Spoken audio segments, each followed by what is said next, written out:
Shalom guys, welcome back to another episode here at the Shavyu Ministries with Casa de Israel Yarah. Like I always tell you, if you like the content that we have on our channel, like, subscribe. If you have any questions, comments, concerns, put them in the comment section down below. Welcome back. I hope you guys have had a good week. We're going to talk about the Torah portion for this week, which is Noah. We're in the book of Bereshit or Genesis, and we're going to talk about we talked about Shabbat last week. We talked about creation. We talked about God putting everything together and the blueprint of Him organizing His creation the way that He wanted it. We understand eventually in the following chapters that as Adam was put on representation of God, he dishonors God by bringing disobedience. And we also see how they have kids, Adam and Eve, and Cain and Abel. Their story is of them bringing offerings to God. And interestingly enough, the text implies that God had favor over one and not the other. But when you go into the Hebrew, it doesn't say anything about favor. It establishes that in the process of Abel bringing his offering, just as Cain did, Cain was jealous because God looked also on his brother. And from there, jealousy and hate, Cain kills his brother, and man starts to deteriorate. But out of that root of creation of Adam, there's men of God who obey God or who follow God or represent God. And so it takes us in a genealogy in the following chapters until the chapter 6, where it enters Noah. And we're going to read about Noah, we're going to learn about Noah, but we're also going to understand the context of the flood and what transpired and what was the mentality of that time, and was just the account of Noah what existed in the time, or if there was other accounts of the flood. Okay, so before we get started, let's do the Torah blessing. Baruch Adonai HaMevorah, Baruch Adonai HaMevorah Leolam Bae, Baruch Adonai Eloheinu melech haolam, asher bahar banu mikol ha'amim, venatan lanu et Torato, Baruch Adonai noten haTorah. Bless Adonai who is blessed, bless Adonai who is blessed now and forever. Blessed are you, Adonai, our God, sovereign of the universe, who has chosen us from among the peoples and has given us the Torah. Blessed are you, Adonai, who gives the Torah. Amen. So if you see me enunciating my words, it's because the youth said that I speak too fast and I don't move my lips enough. So, all right. So this week's Torah portion is Noah. So let's get started. So we're going to do the PowerPoint first, and then we'll get to the reading, because we want to get down with the points. And then we'll see the text, and we'll go on from there. Okay? Let's go to the reading. So Noah, Torah portion Noah, starts on Genesis chapter 6 verse 9 through chapter 11 verse 32. The half Torah portion of the prophet's portion is Isaiah chapter 54 verse 1 through chapter 55 verse 5. And the Brit Hadashah portion, or the New Testament portion, is Matthew chapter 24 verse 36 to 46. Beginning centuries before the book of Genesis took shape the story of a massive destructive flood. It was circulating in form in Mesopotamia.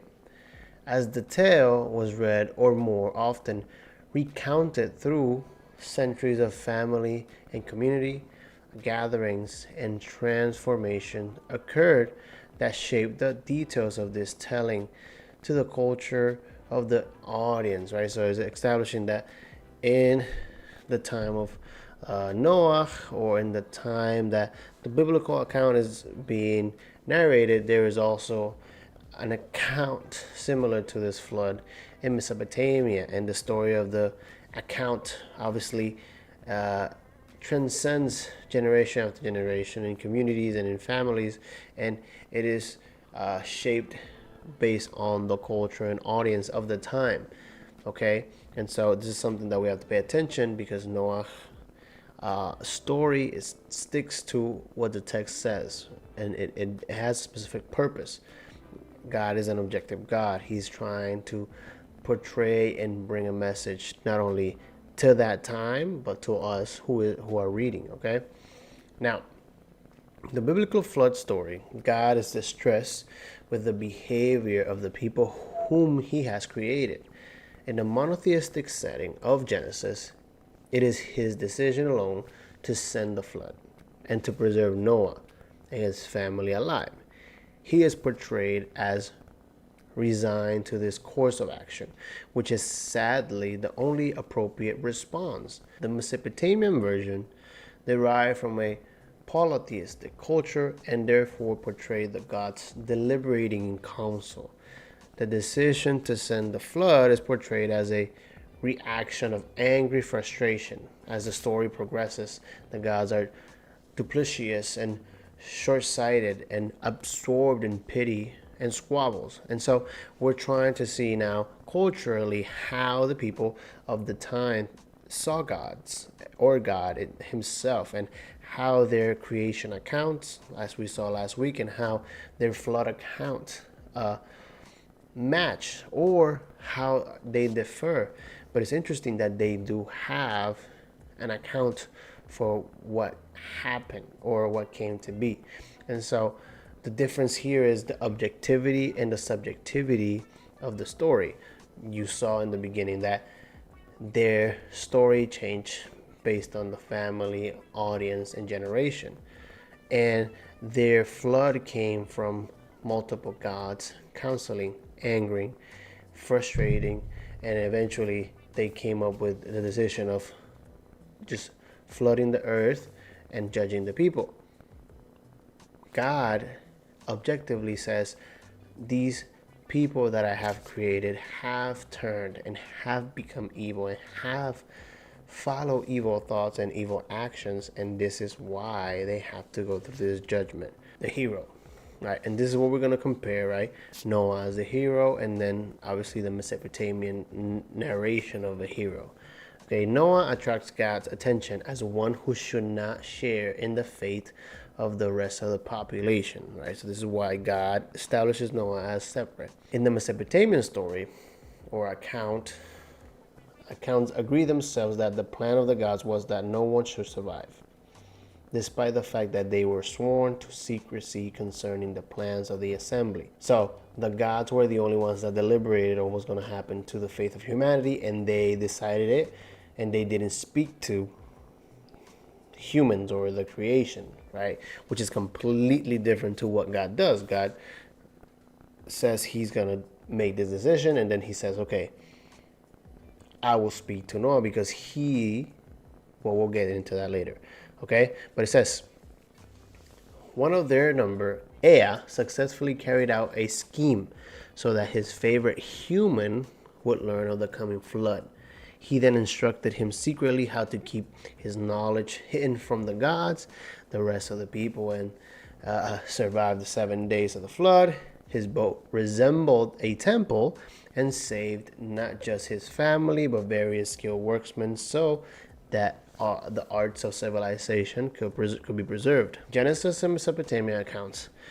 It is safe for us to conclude that there is parallels between the biblical accounts of the flood and the Mesopotamian stories, being so numerous and detailed, are much more than results of mere coincidence. In the Bible, the flood is a climatic turn in a larger history of humankind that begins with the history of the world. All right, so that's what we saw last week when it came to Genesis.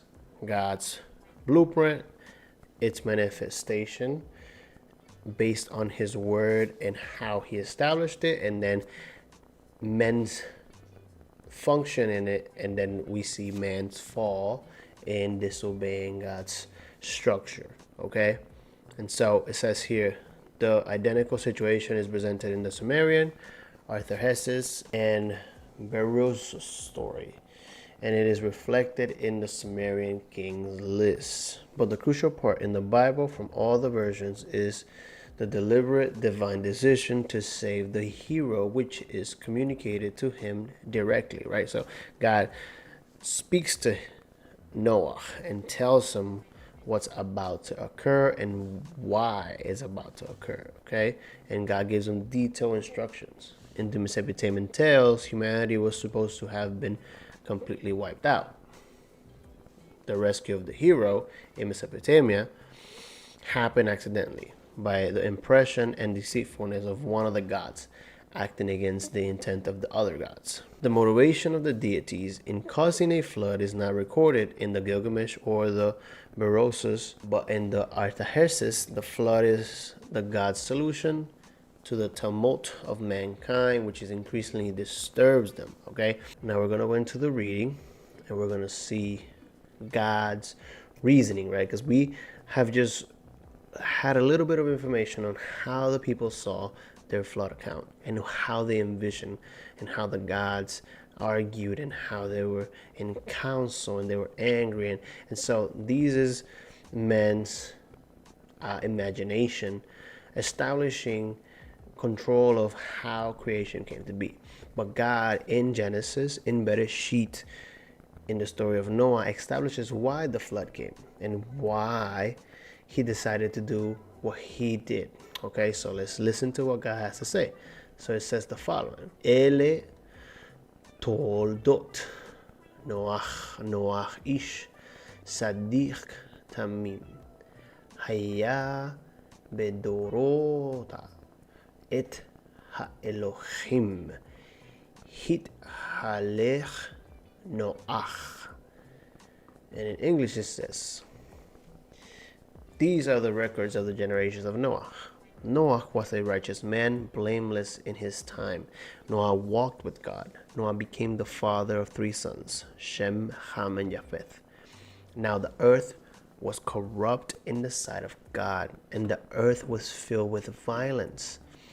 God looked on the earth, and behold, it was corrupt, for all flesh had corrupted their way upon the earth. Then God said to Noah, the end of all flesh has come before me, for the earth is filled with violence because of them. And behold, I am about to destroy them with the earth. Make for yourself an ark of gopher wood. You shall make the ark with rooms, and you shall cover it inside and out with pitch. This is how you shall make it. The length of the ark, 300 cubits. Its breadth 50 cubits, and its height 30 cubits. You shall make a window for the ark, and finish it to a cubit. The top and the door of the ark in the side of it, you shall make it with lower, second, and third decks. Behold, I, even I, bring the flood of water upon the earth, to destroy all flesh, in which is breath of life from under heaven. Everything that is on the earth shall perish, but I will establish my covenant with you, and you shall enter the ark, you and your sons and your wife and your son's wife with you, and every living thing, all flesh, you shall bring to every kind into the ark, to keep them alive with you. They shall be a male and a female, of the birds after their kind, and of the animals after their kind, and every creeping thing of the ground after its kind. 2 of every kind will come to you to keep them alive. As for you, take for yourself some of all food which is edible, and gather it to yourself, and it shall be for food for you and for them. Thus Noah did according to all that God commanded him. So he did. Now, interestingly,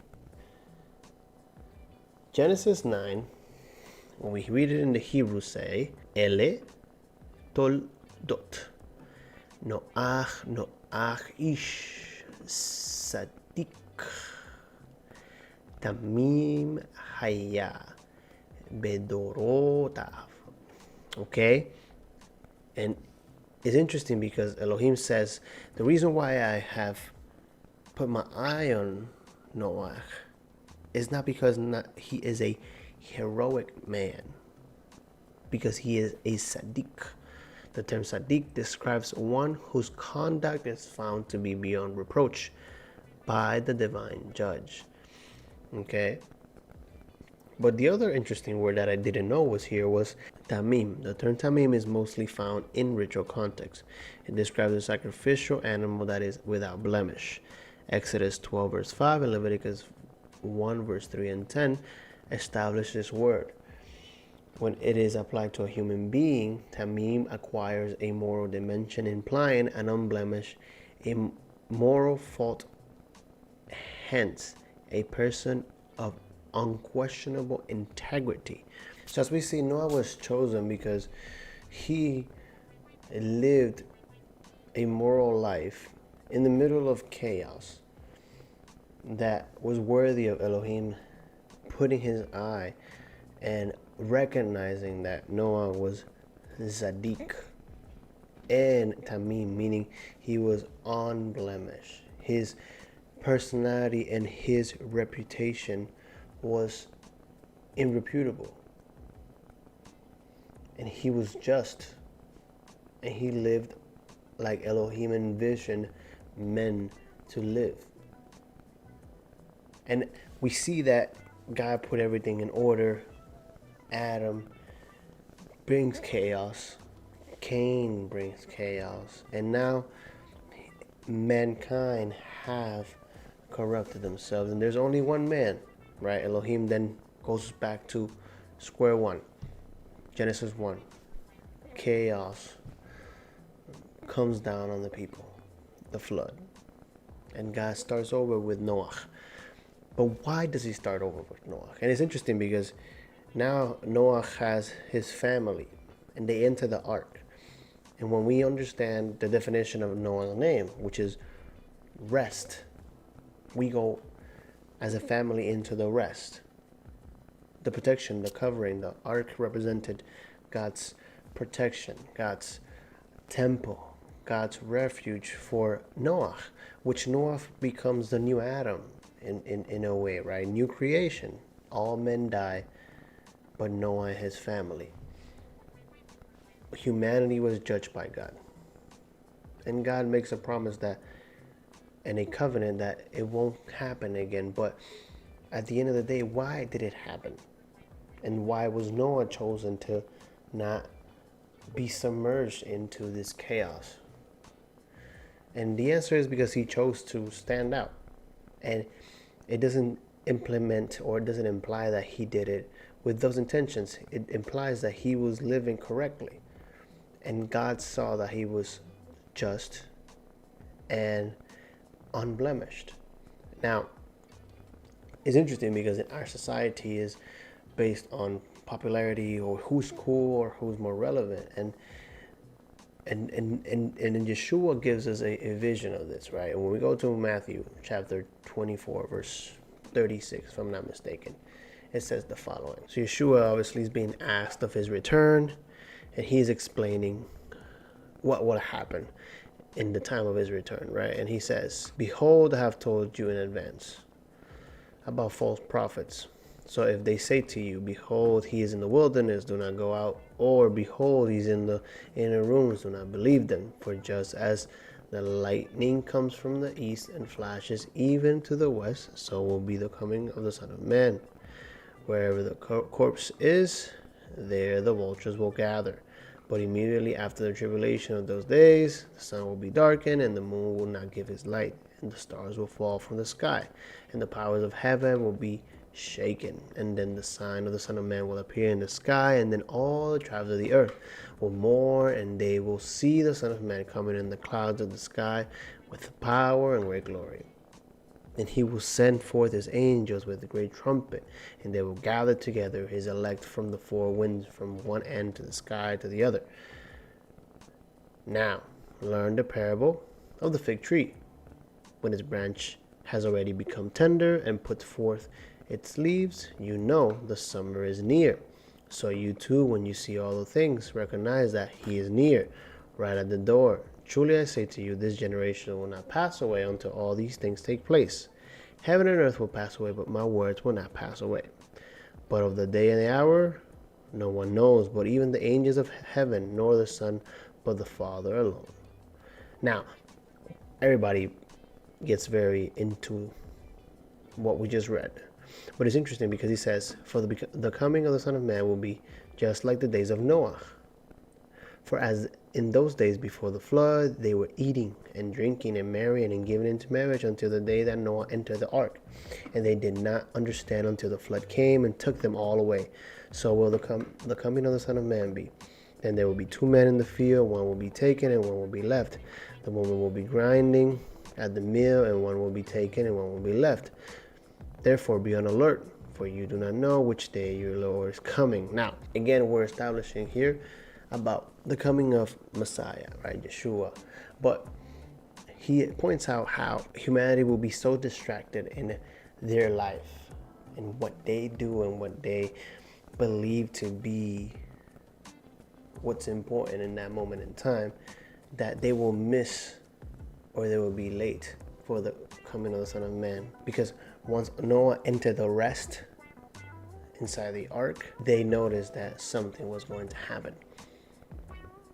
And we talked about last week how the Shabbat is that time, and the feasts are those times, those appointed times that you go and you are with Elohim, and you are in a sacred time and space that he established from the beginning, the times and the seasons.